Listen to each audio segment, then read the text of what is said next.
Hello दोस्तों, नमस्कार। आप सभी का अपने परिवार पनीरा सिटी सेंटर में स्वागत है। मैं विजय। आज आप सभी के लिए एक नया टॉपिक रेडियो एक्टिविटी या रेडियो धर्मिता या रेडियो सक्रियता नया टॉपिक लेकर आया हूँ। इसके बारे में जानते हैं, समझते हैं और बताते हैं।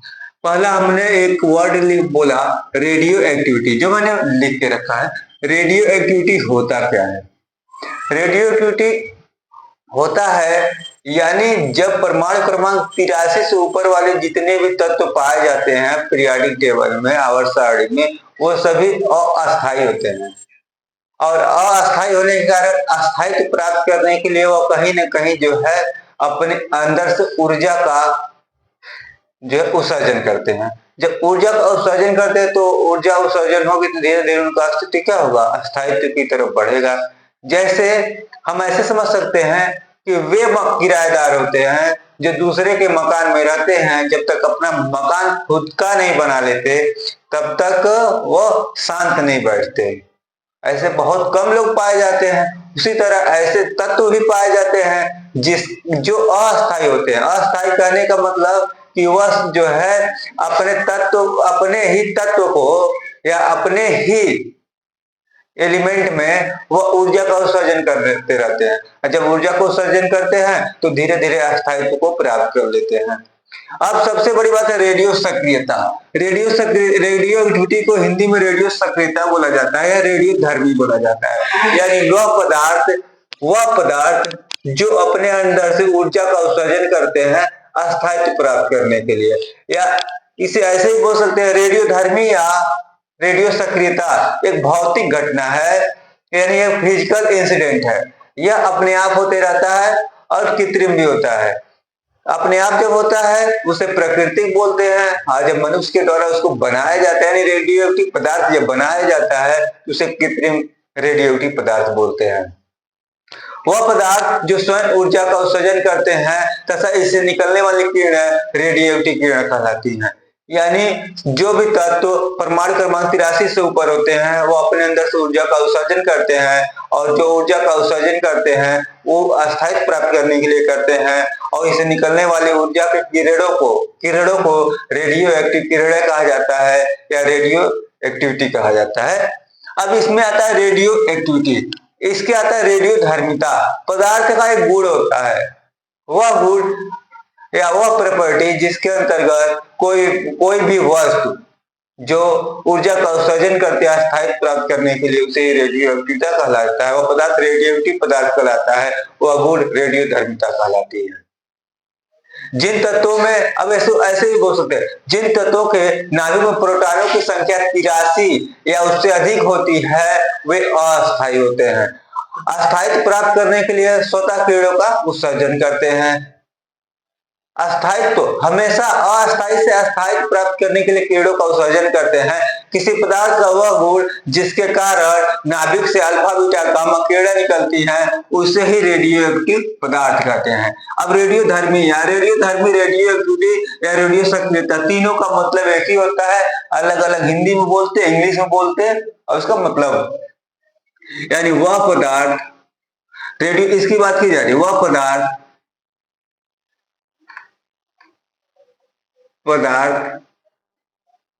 जिसके नाभिक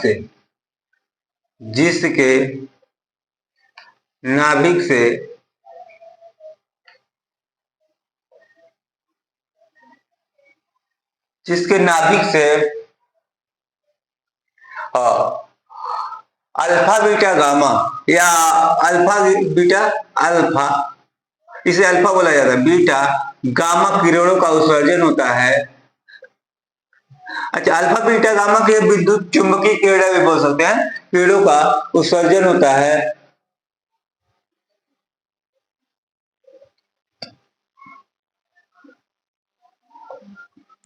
है उसे या उसके गुण को हम क्या बोलते हैं, रेडियो एक्टिविटी बोलते हैं, यानी रेडियो धर्मी बोलते हैं, रेडियो धर्मी। अब सबसे बड़ी बात है, ये तो हमने परिभाषा दे दिया। कहते हैं कोई भी तत्व हो जिसका परमाणु क्रमांक, यानी दूसरे तरह से या करके हम बोल सकते हैं कोई तत्व जिसका परमाणु क्रमांक 83 से ऊपर वाले तत्व अस्थायी होते हैं। अस्थायी होते हैं, वे स्थायित्व प्राप्त करने के लिए अल्फा बीटा गामा किरणों का लगातार उत्सर्जन करते रहते हैं। वह गुण रेडियो धर्मिता कहलाता है। यह पदार्थ का गुण होता है, ठीक है। और उस पदार्थ को रेडियो एक्टिव यानी रेडियो धर्मी पदार्थ बोलते हैं। रेडियो धर्मी पदार्थ बोलते मतलब कहते हैं, ठीक है। ये तो बात है उसके कहने की। अब ये भी तो हमें पता होना चाहिए किसने कहा था। तो इसे फ्रांस के वैज्ञानिक हेनरी बैक्यूरेल ने 1896 में फ्रांस के एक वैज्ञानिक थे जिसका नाम था हेनरी बैक्यूरेल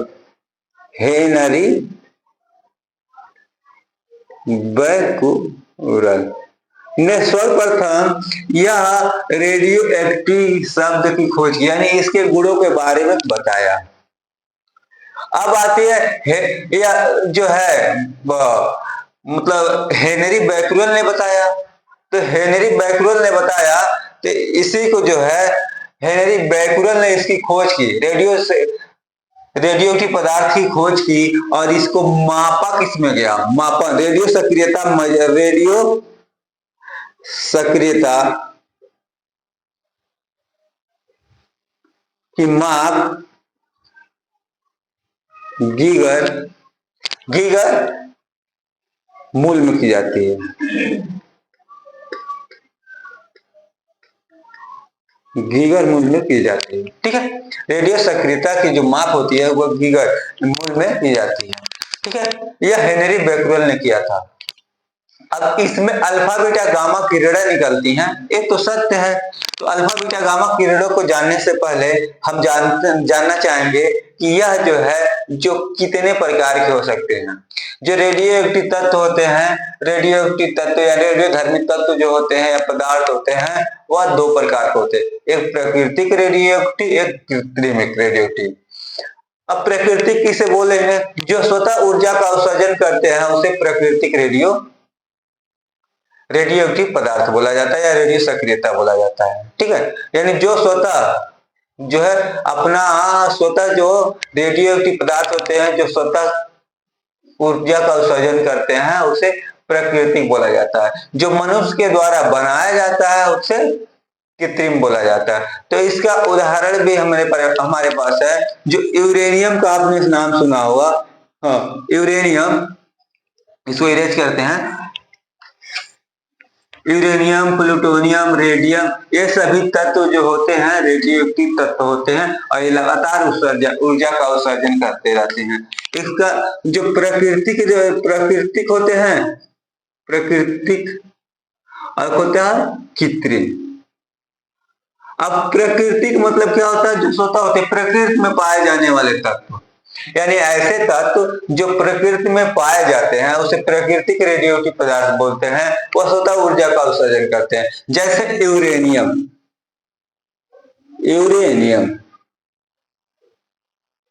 थोरियम, ठीक है। यूरेनियम, रेडियम, थोरियम,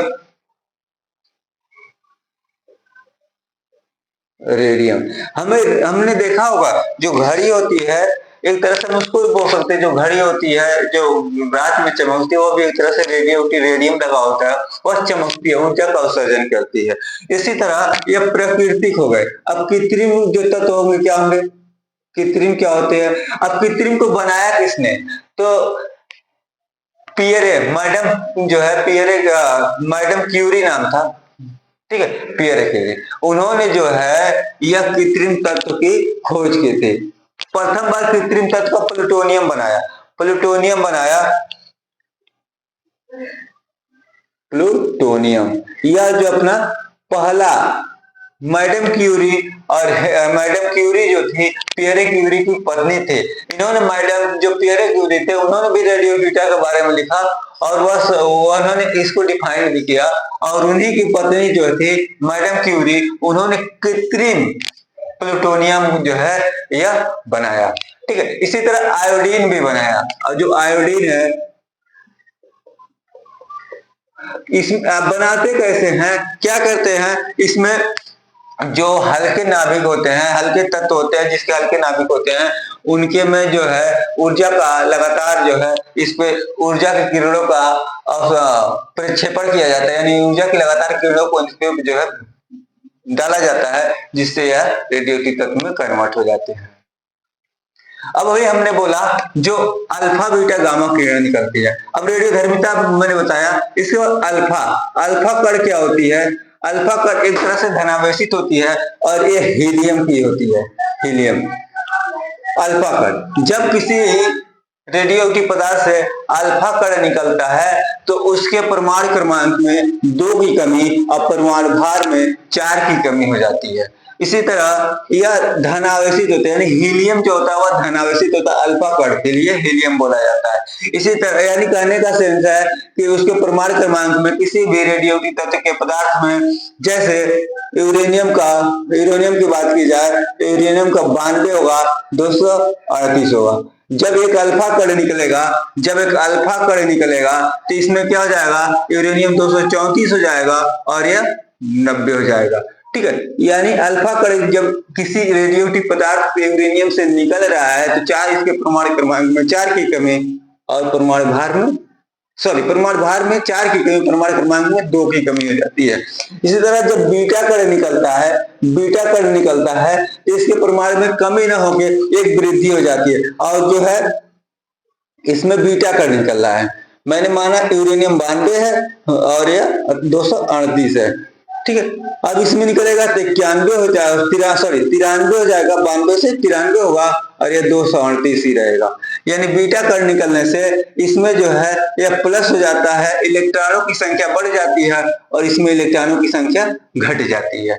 जब किसी भी तत्व से गामा किरण निकलती हैं तो उसके परमाणु क्रमांक या परमाणु भार पे कोई भी प्रभाव नहीं पड़ता। हमको मोस्टली 3 ही देखना रहता है, अल्फा बीटा गामा किरणों के बारे में देखना रहता है। तो मैंने अल्फा बीटा गामा किरणों के बारे में बताया आपको। अब इसके उपयोग क्या होते हैं, इसके उपयोग भी तो होते होंगे, जब किसी रेडियोएक्टिव पदार्थ है तो उसका उपयोग ही होता होगा। तो इसका उपयोग जो होता है कैंसर के इलाज में, कोबाल्ट 60 का कैंसर के इलाज में किया जाता है, कृषि के क्षेत्र में किया जाता है, ठीक। कृषि के साथ साथ जो है पेड़ पौधे जो है उनके कितना ऊर्जा जो है अवशोषित किया, कितना जो है मतलब उर्वरक का अवशोषण किया। इसके बाद जीवाश्म का पता लगाने के लिए किया जाता है। कोबाल्ट 60 का जो उपयोग किया जाता है वह कैंसर के इलाज में किया जाता है, कोबाल्ट। इसी तरह कार्बन 14 का जो है आयु पता करने के लिए, अब कार्बन 14 का आयु पता करने के लिए क्या है, जो रेडियोएक्टिव तत्व होते हैं उसी के द्वारा हम किसी भी जीवाश्म का या मनुष्य का या अवशेष का हम आयु पता कर सकते हैं। जब तक मनुष्य जीवित रहता है तो कार्बन के 14 किरणों को यानी रेडियोएक्टिव किरणों को अवशोषित करता है और इसकी गति से जो है हम पता कर सकते हैं कितनी किरणों को अवशोषित किया, उससे उसकी आयु की गणना कर लेते हैं। उपयोग हुआ। अब अर्ध आयु क्या होता है, अर्ध आयु नाम से ही कंफर्म है। अर्ध मीन्स क्या होता है, आधा, यानी कोई रेडियोएक्टिव तत्व जितने समय में अपने मात्रा का आधा हो जाता है वही समय हमारा अर्ध आयु कहलाता है। यानी कोई भी रेडियोएक्टिव तत्व अर्ध आयु, हाफ लाइफ, ठीक है। इसका मतलब है यही कि जब कोई रेडियोएक्टिव तत्व अपने मात्रा का आधा हो जाता है, जितने समय में हो जाएगा, उसी को रेडियोएक्टिव तत्व का अर्धआयु बोला जाता है। अगला टॉपिक आया, हमने इसको बताया रेडियोधर्मी, रेडियोधर्मिता, अल्फा का, बीटा का, गामा का उपयोग भी बताया आपको और अर्धआयु बताया। अब नाभिकीय विखंडन क्या होगा? विखंडन वर्ड से आपको लग रहा होगा टूटना।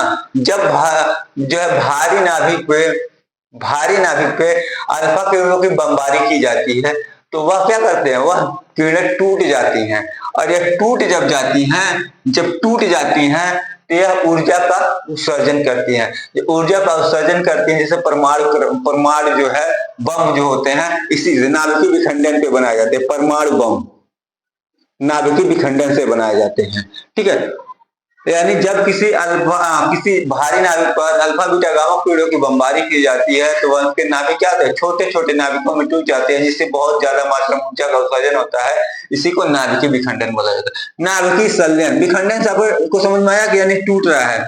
नाभिकीय संलयन क्या होगा? जब दो हल्के नाभिक जुड़कर और अत्यधिक ऊर्जा का उत्सर्जन करते हैं तो इसे ही नाभिकीय संलयन बोला जाता है। नाभिकीय संलयन जो है बहुत ही खतरनाक होता है। जब हम हाइड्रोजन बम बनाते हैं या परमाणु बम बनाने के लिए नाभिकीय विखंडन का उपयोग किया जाता है, और हाइड्रोजन बम बनाने के लिए हम लोग नाभिकीय संलयन का उपयोग करते हैं। ठीक है, इसका डिटेल में हम आप लोग पढ़ेंगे, संक्षिप्त में मैंने बताया, और इसका हम लोग डिटेल एक एक टॉपिक को कवर करेंगे, और इसमें क्वेश्चन भी आते हैं। अर्धआयु कैसे निकाला जाएगा, उपयोग क्या क्या, उपयोग तो आपको बताया, अल्फा बीटा गामा किरणों का क्या होगा, रेडियोधर्मिता क्या होगा, इसको पूरा डिटेल में आगे जानेंगे। इस संक्षिप्त में मैंने आपको बताया, और इसी की तरह आगे वीडियो अच्छे वीडियो देखने के लिए और टॉपिक से जुड़े चीजों को जानने के लिए मेरे YouTube चैनल को सब्सक्राइब करें तथा कमेंट करें। जय हिंद, जय भारत।